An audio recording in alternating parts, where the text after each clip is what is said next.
Alright, let's see here. There it is. Double Dragon on the NES. Man, who could forget this game? But there's one other one. One other one I want to do. We got Double Dragon 2, we got Double Dragon 3. Let's blow this thing off real quick. Double Dragon for the Sega Master System.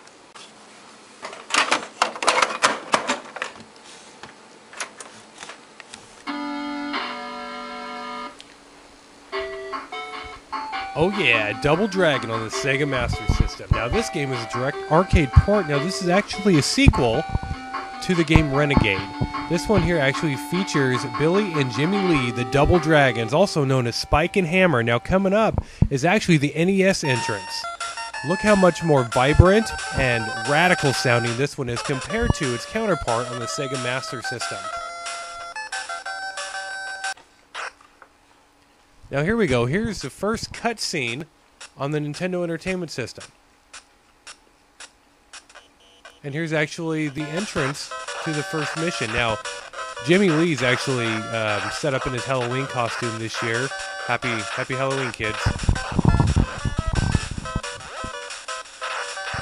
As you can see, though, when he jumps, he doesn't have his flying drop kick. You actually have to earn it. You actually have to have 3 stars in the Nintendo Entertainment System version of Double Dragon. And as you see here, there's actually an elevator door and there's some Lindas here, unlike in the first one. Now here is the ending scene of the very first level with a Bulbo. Now this one here is actually really easy. You just kick him off the conveyor belt and, and there's the end of the level. So now this one here, this brings me to the Double Dragon. You have player A and B, and both of them, player 1 and player B, those are cooperative. And then you have the player B mode, which you can actually play against each other. You can play against friends and family members. You have Billy, Will, Roper, Abobo, Chin, and Linda. Go ahead and check this out. Nothing was cooler than rocking Grandma at Double Dragon.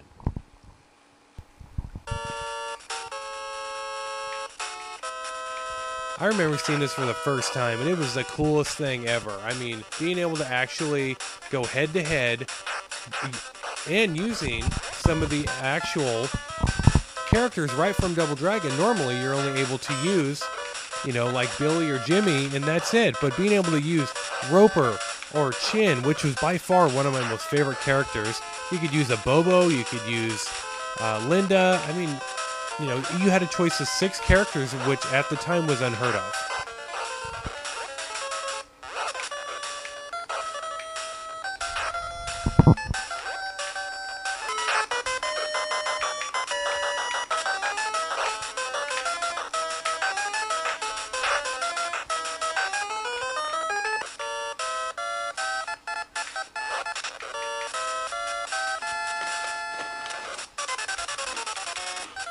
Now, one of my most favorite parts is when you could actually run and bounce yourself off the walls.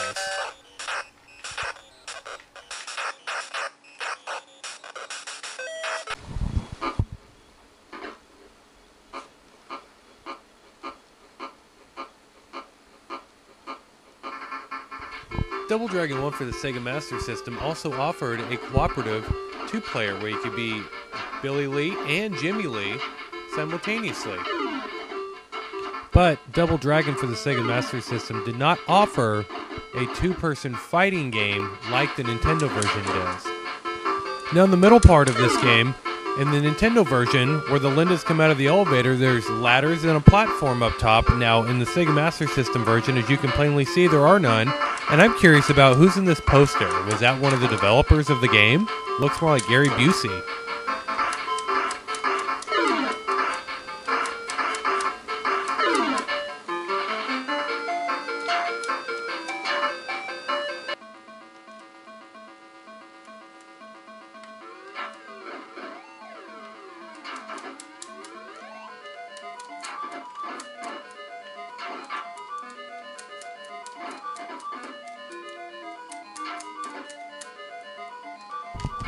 Now this being the arcade port, now Sega decided to keep the level design the same, and keep Bobo as the boss. But the Nintendo Entertainment System version is completely different, because at the end of the first level, you actually go inside some doors and fight a Bobo in a room where there's a platform that you can knock him off.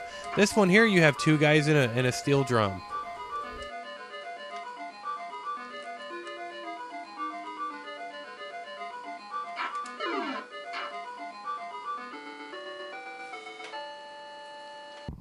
Here you have your standard items that you'll find in any slum, you know, a whip, a bat, a knife, dynamite, you know, Sega box. And here we have a couple of the enemies. We have Roper, we have Willie, we have, let's see here, Linda, Williams, you know, Bobo. And then we have the main character, Jeff, which is the head bad guy of the Shadow Gang.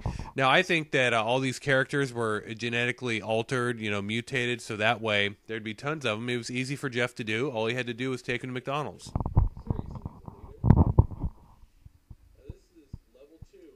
And then going over into the second part here, there's a lot more platforms, a lot more boxes. Here you actually get your Sega box, which you can use as a weapon. I think that's probably the Sega CD attachment with the 32X in the box. I think that's why it's so heavy, and he wants it back, because then it was expensive.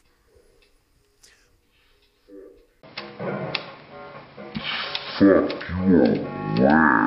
You'll see-through.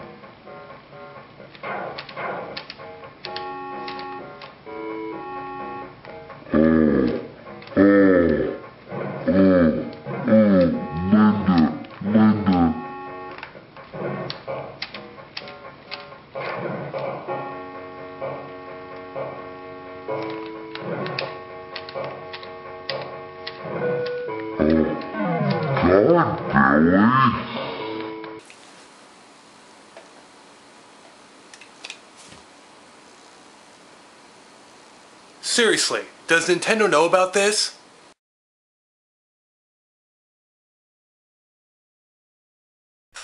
I remember the first time I got to climb this ladder. It was probably one of the coolest tricks that I've ever done.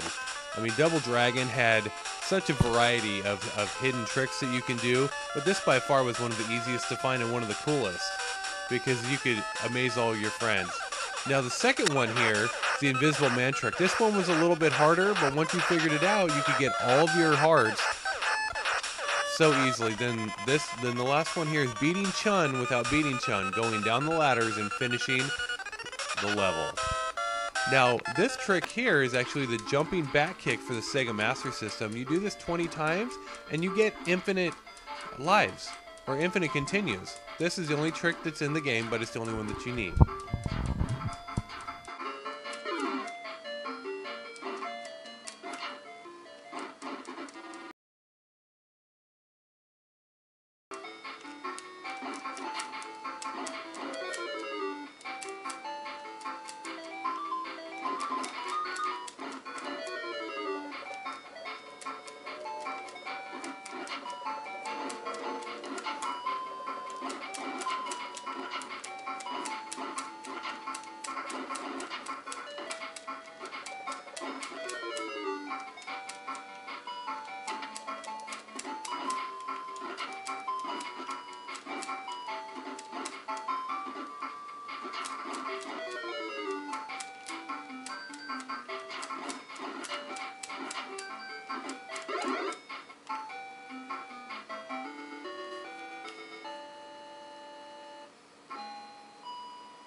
Alright YouTube, I am the Old Console Gamer. Thanks for watching my review of Double Dragon. Don't forget guys, click on my website down at the bottom, which is my affiliate vpgames.com.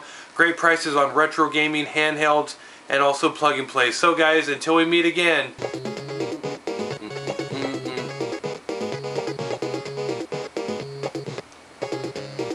Why does that sound so familiar?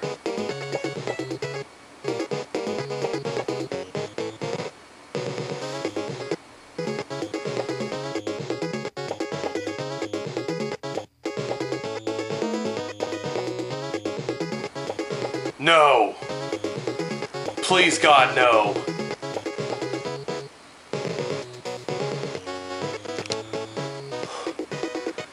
No!